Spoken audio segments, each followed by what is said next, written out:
Hey everyone, today we're going to review for the Florida Civics EOC. The standard that we're going to be looking at is SS.7.C.2.10, which says to examine the impact of media, individuals, and interest groups on monitoring and influencing government.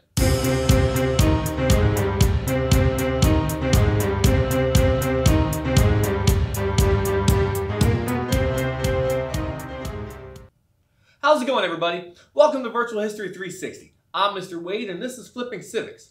Today we are reviewing for the EOC, but don't forget to subscribe to see more videos like this.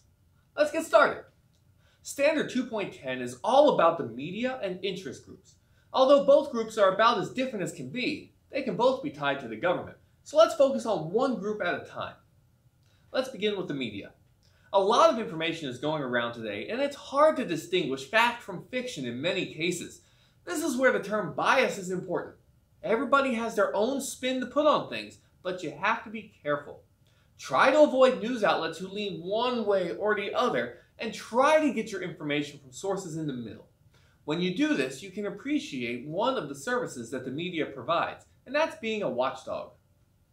No, not like the updog joke. You know, where you say it smells like updog and the person you're talking to is like, what is updog? And yeah, get them by saying, nothing much, what's up with you?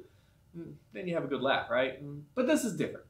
The media can act as a watchdog by keeping an eye on government and reporting on what's going on. The freedom of the press and the First Amendment allows this. The media can also investigate any illegal actions and hold our leaders accountable for what they do. These reports can influence government, right? Watchdog concerns get the public's attention, and this in turn pushes people to contact their representatives.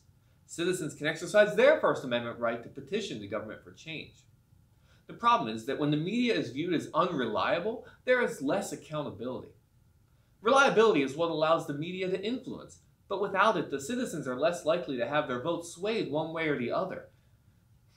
Because of that, government officials are less likely to respond to concerns if they are not worried about losing an election.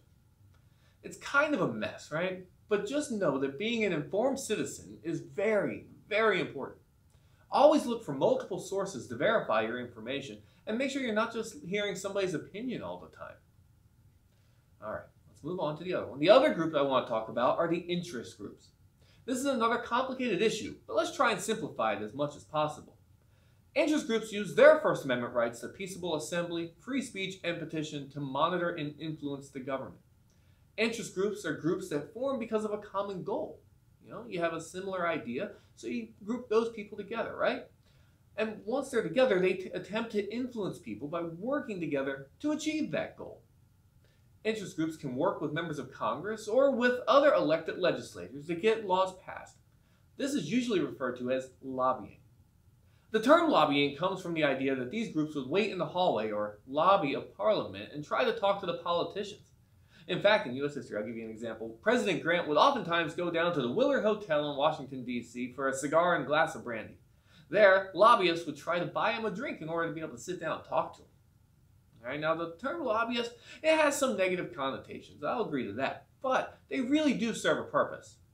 On the national level, they are viewed as corrupting the politicians. But on the state level, that's where they serve that purpose. State legislatures do not have the resources or staff of their Washington counterparts. Because of this, lobbyists can do the legwork and research topics and then present their data to the Congress people, men and women.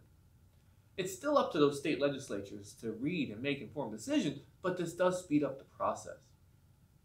Interest groups can also form political action committees, or PACs, and they can raise money and contribute to the campaigns of candidates that they support. In turn, those same candidates, if elected, will vote their way. One hand washes the other, right? Now, I think that about covers all of SS.7.C.2.10. What do you think? Those are pretty complicated issues today, right? Leave a comment below. Let me know if you have any questions that I can help you with, or any comments that you can make, right? And while you're down there, go ahead and hit that like button for me. Let YouTube know that you like it. Don't forget to subscribe if you haven't already, and turn on those alerts so you can keep up with these Civics EOC review videos. Between your teachers and these videos, I know you're going to rock this test, okay? Now, if you want to find out more, check out some of our other videos by clicking on the side here. We have other civics videos as well as U.S. History, 360, Pancake, you name it. We have a lot, okay? Check them out. You're going to love them. Trust me. So for Virtual History 360, I'm Mr. Wade. Thank you.